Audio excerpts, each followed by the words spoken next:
Mesdames et messieurs, bonjour et bienvenue sur votre émission Découverte. Aujourd'hui, nous irons à la rencontre de Madame Esther, Esther de Afrique Cuir. Cette jeune dame nous conçoit des chaussures à base de paille, diverses sortes de chaussures faites à la main. C'est rare de voir une femme dans ce domaine et c'est ce que nous allons découvrir à travers notre émission Découverte d'aujourd'hui. Avant d'aller à la rencontre de Madame Esther, j'ai une devinette pour vous. Donnez-moi vos réponses en commentaire et là, nous verrons la bonne réponse lors de notre prochain épisode de Découverte. Ma devinette est la suivante. J'ai 13 cœurs, mais j'ai aucun autre organe. Qui suis-je? Donnez-moi vos réponses en commentaire et nous verrons la bonne réponse lors de notre prochain épisode de Découverte. Découverte, Cléotoche Média, allons à la rencontre de Madame Esther, la cordonnière de Afrique Cuir, qui va nous dire ce qu'elle fait réellement, qui va nous présenter ses œuvres et je vous assure, vous serez épatés. Cléotoche Média Découverte, allons à la rencontre de Madame Esther.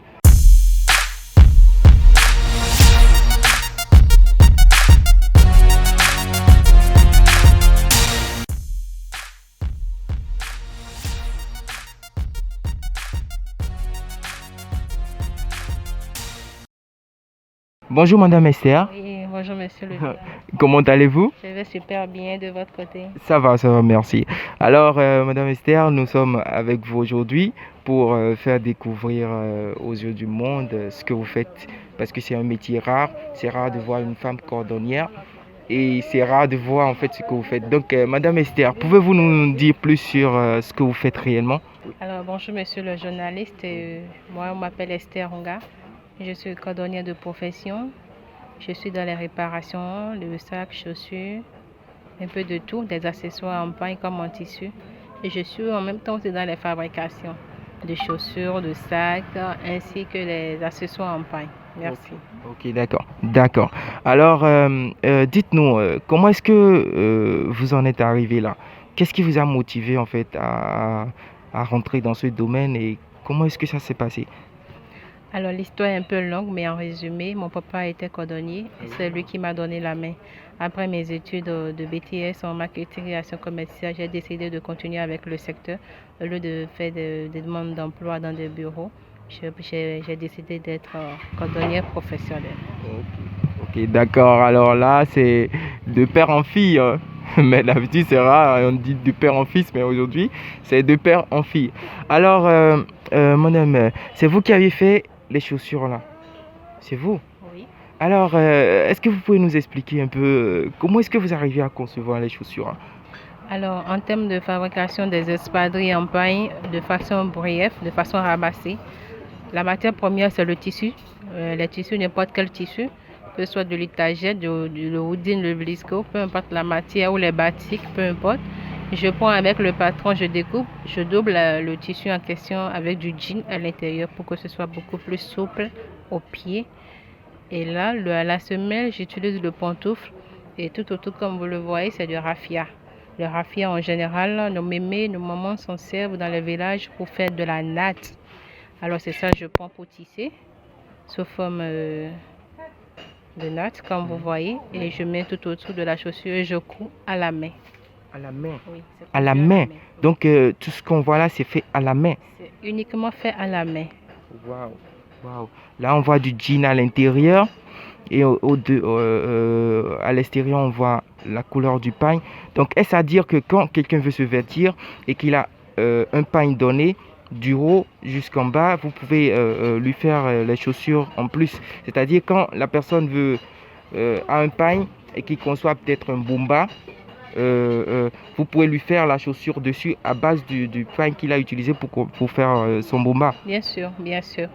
On peut aussi le faire avec le tissu jean directement pour que ce soit un tissu uni. Et là, ça va lui permettre de porter sur pas mal de tenues au lieu de forcément faire l'ensemble chaussures et l'habit. Ok. Oui. D'accord. Alors, dites-nous, c'est difficile comme métier ou expliquez-nous, est-ce que c'est difficile? Il n'y a pas de métier qui soit facile. Il faut juste s'y accrocher et être motivé. Ça paraît difficile, c'est un peu difficile, mais c'est abordable. Ok, d'accord. Donc vous arrivez à vous en sortir, vous gagnez bien votre vie avec. Bien sûr, je gagne ma vie, raison pour laquelle j'y suis, sinon je l'aurais déjà abandonné il y a longtemps. Oui, effectivement. Alors, dites-nous, vous savez, il y a plein de jeunes actuellement qui sont à la recherche d'emploi, mais qui ont quand même du talent. Si par hasard, vous avez des apprentis?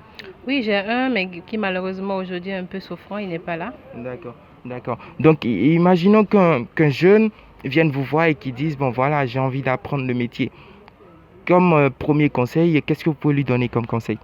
Alors là, je vais le féliciter parce que de nos jours, peu de jeunes voudraient bien s'impliquer dans les métiers manuels. C'est un métier noble. Alors, je l'invite, je le prends à bras ouverts, je le forme. Ah, ben voilà. Ok, d'accord. Vous le formez comme cela se doit. Oui, je le forme dans les règles de l'art. Aujourd'hui, l'examen du cordonnier n'est plus seulement, comment on dit, n'est plus seulement entre le patron et l'apprenant. Les diplômes sont délivrés par l'État. Il passe l'examen de fin d'apprentissage qui est de 3 ans. Il va au CQM et le diplôme est national. Ok, ok, d'accord. Donc tout est certifié et voilà. Voilà. Donc voilà. Nous sommes en face des internautes et c'est sûr qu'il y aura des gens qui vont s'intéresser à ce que vous faites et des gens qui vont vouloir vous contacter histoire de se procurer vos œuvres. Alors si ces gens veulent vous contacter et se procurer ces œuvres, comment est-ce qu'ils peuvent vous contacter? Alors tout de suite, je suis disponible dans le centre de promotion de l'artisanat à Bégamé. Mon contact direct, c'est le 229 97 57 19 22. Ok. Vous pouvez répéter s'il vous plaît, hein? Bien sûr, pourquoi pas. Mon atelier est situé dans l'enceinte du centre de promotion de l'artisanat à Bégamé. Et mon contact direct, appel, message comme WhatsApp, c'est le plus 229 le 97 57 19 22. Merci. Ok, super. Alors, vous avez une page Facebook? Oui, j'ai une page Facebook, c'est nommé Afrique Cuir. Afrique Cuir. Oui, Waouh. Afrique Cuir. Original comme nom. Afrique Cuir. Ça, vivement que ça s'encourage. Alors, mesdames et messieurs, nous voici à la fin de notre émission découverte.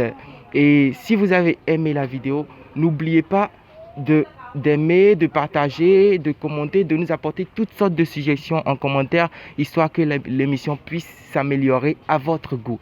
Alors, sans plus tarder, Cléotouch Média Découverte, disons à la prochaine et à la prochaine pour la réponse à notre devinette. J'attends vos réponses en commentaire et nous verrons bien ceux qui auront trouvé la bonne réponse. J'ai 13 cœurs, mais j'ai aucun autre organe. Qui suis-je? Cléotouch Média Découverte. À la prochaine.